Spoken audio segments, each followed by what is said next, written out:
Thank you very much for joining me for this session of Dr. Plotzker's Mind. In the oven, I have an apple walnut pie. My kitchen has been my place of recreation for a very long time.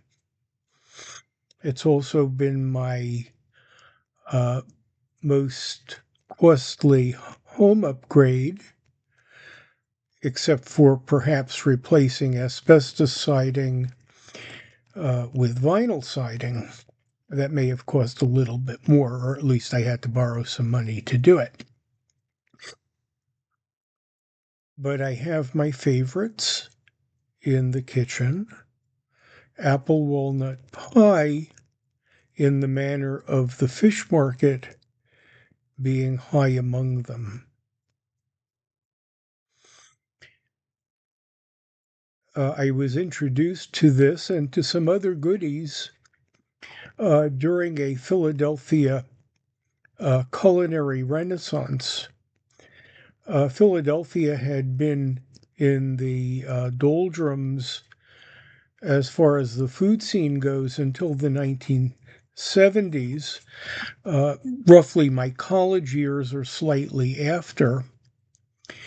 By the time I relocated to the area in 1980, it was in full swing. I would often go to Center City with my wife, find an excuse to go there, do our shopping, do our recreation, whatever we went there for, and then find a reason to go to an upscale cafeteria where they had oatmeal chocolate chip cookies that I continue to make until this day for special events, birthdays, anniversaries. There were a number of reasonably high-end places to go that served fish that we were willing to eat.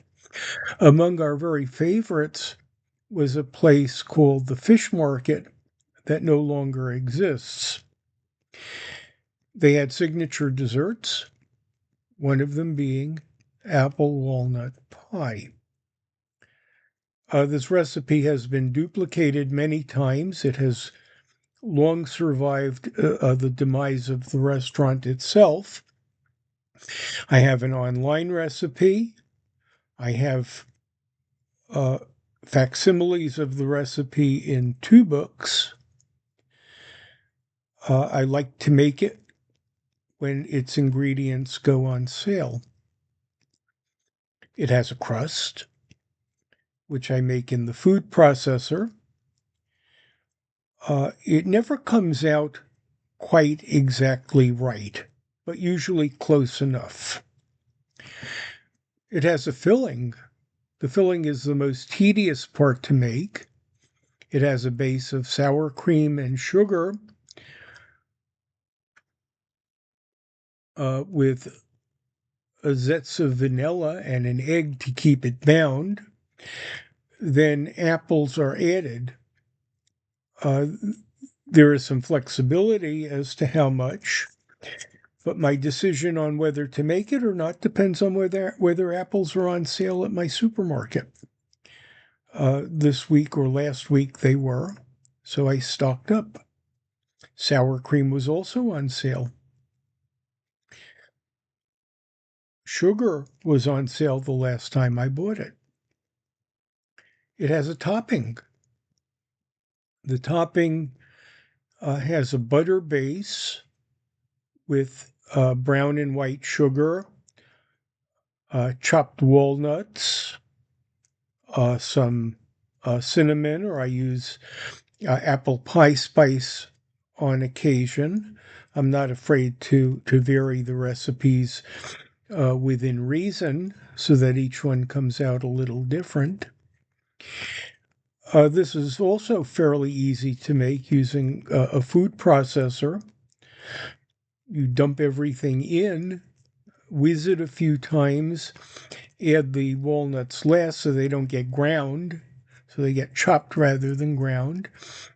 And then when the timer goes off at the right time, you spread the topping above it.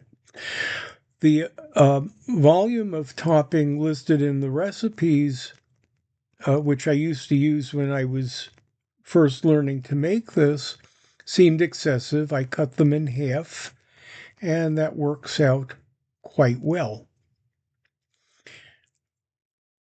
This needs a little bit of attention since the baking also has 3 steps. First, a very hot oven for 10 minutes. Second, a medium-sized oven for much longer, a little over a half hour. And then the topping for 15 minutes, take it out of the oven and cool it. I usually make it on a baking tray, but today I decided it might be better. My crust tends to be a little soggy, and I wonder if the crust might be better if I didn't use the baking tray until I needed it at the very end to catch the inevitable drippings of the topping. It is hard to keep the butter entirely on top, and I'd rather have it drip onto a tray than onto the floor of the oven. There's a fair amount of cleanup at the end. It uses a large bowl.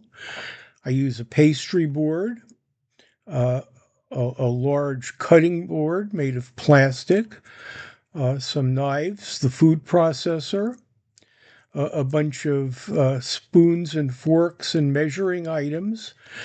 So it takes me a day to clean up. The baking tray usually has some spillover on it that also needs some attention.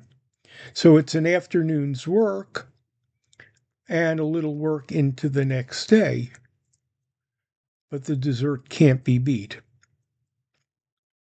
I have some whipped cream at home. That seems a bit excessive for this. I also have to plan supper, which means milk egg supper, so I could have this sour cream based dessert uh, following my main course. It takes effort. It's worth the effort. I've served it for guests. How would I improve it? Probably make the crust a little bit more consistently. The recipes call for use of a pastry blender rather than a food processor. It's much harder to do that. I never seem to add the right amount of water or apple juice to get it to bind optimally, usually too much liquid.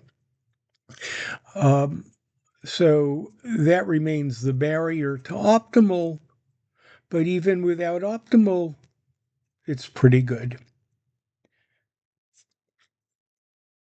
Thank you again for sharing this session of Dr. Plotzker's Mind.